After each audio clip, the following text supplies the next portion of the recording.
Hi everyone, अगर आपको मेरे वीडियो अच्छी लगे तो इसे लाइक करें और मेरा चैनल सब्सक्राइब करें और बेल आइकन प्रेस करना ना भूलें।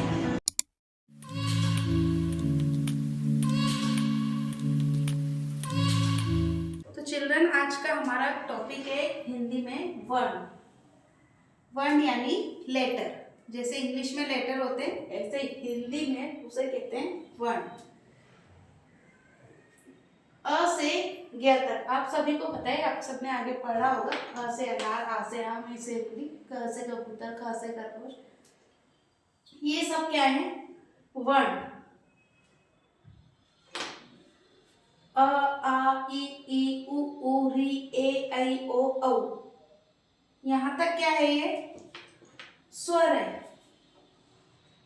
ये सब क्या है? स्वर। कितने स्वर होते हैं? 11।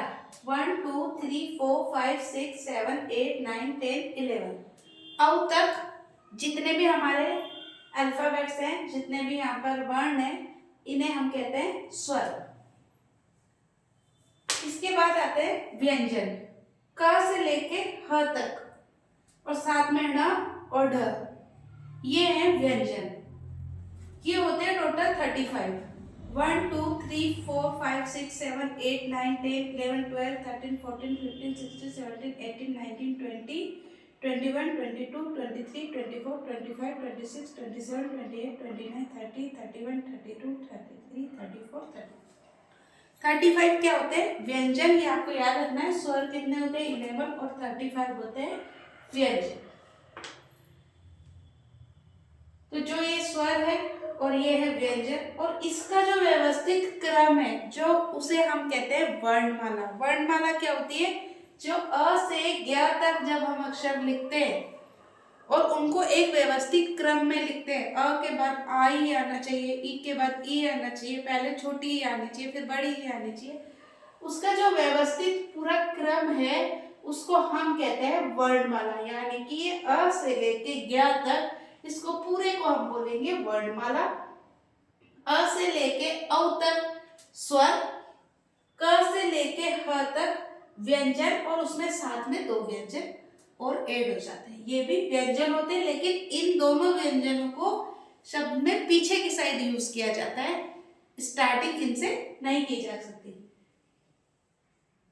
तो स्वर है। अब वर्ण, वह ध्वनि जिसके टुकड़े नहीं किए जा सकते। अब ये सब है वर्ण, तो हम वर्ण के टुकड़े नहीं कर सकते। वर्ण को हम डिवाइड नहीं कर सकते 2 पार्ट्स में। वर्ण अकेला ही रहता है। तो वह मूल ध्वनि जिसके टुकड़े नहीं किए जा सकते, उसे हम कहते हैं वर्ण। वर्णों के व्यवस्थित समूह को हम कहते हैं वर्णमाला। यानी कि ये जो अलग अलग हैं, ये है वर्ण।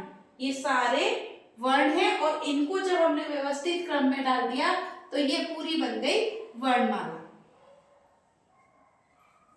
ये जो मैंने बताए थे आ से औ तक स्वर। स्वर क्या है? वे वर्ण जो अन्य किसी वर्ण की सहायता के बोले जाते हैं। इनको बोलने के लिए हमें किसी और वर्ण की सहायता नहीं लेनी पड़ती। बिना किसी वर्ण की सहायता के ये बोले जाते हैं, इसलिए इन्हें हम स्वर कहते हैं। साथ ही वे वर्ण जिनका उच्चारण स्वरों की सहायता से किया जाता है। जो नीचे व्यंजन है, इसमें उच्चारण के लिए हम व्यंजन के लिए हम स्वर की सहायता लेते हैं। यानी कि मात्रा लगाते हैं। जब हमें को लिखना है तो हम क को नहीं बना सकते जब तक हम स्वर से नहीं लेंगे। हमें स्वर से ओ की मात्रा को लेना पड़ेगा। क पे लगाएंगे तभी इसका उच्चारण को होगा। तो व्यंजन वे वर्ण जिनका उच्चारण स्वर की सहायता से होता है, उन्हें हम व्यंजन कहते हैं। व्यंजन पे हमें स्वर की मात्राओं का यूज करना पड़ता है जब भी हम कोई सेंटेंस बनाते हैं, इसलिए इसे व्यंजन कहते हैं। इसे हम कहते हैं स्वर। और वो वर्ण जो अन्य किसी वर्ण की सहायता के बिना बोले जाते हैं, उन्हें स्वर्ण कहते हैं। वे वर्ण जिनका उच्चारण स्वरों की सहायता से होता है, उन्हें हम व्यंजन कहते हैं। लास्ट में 4 है श, त्र, ज्ञ और श्र। इन्हें कहते हैं हम संयुक्त व्यंजन, क्योंकि ये किन्हीं दो व्यंजन के मेल से बना है। इनको लिखने के लिए हमें दो अलग अलग व्यंजन की सहायता ली है और उन दो को जोड़ के एक बनाया है, इसलिए इन्हें हम कहते हैं संयुक्त व्यंजन। संयुक्त व्यंजन के बारे में मैं आपको कल बताऊंगी। अभी आपको क्या करना है, जो मैंने लिखा है इसको अपनी कॉपी में नोट करना है, इसको रीड करना है। कितने स्वर होते हैं ये लर्न करना है। स्वर 11 होते हैं, व्यंजन 35 होते हैं, क से लेके ह तक होते हैं, उसमें दो व्यंजन और ऐड होते हैं, अ और ढ। ठीक है, और ये जो डेफिनेशन है इनको लर्न करनी है। कल मैं आपको संयुक्त व्यंजन के बारे में बताऊंगी और इनको और ज्यादा डिटेल में बताऊंगी।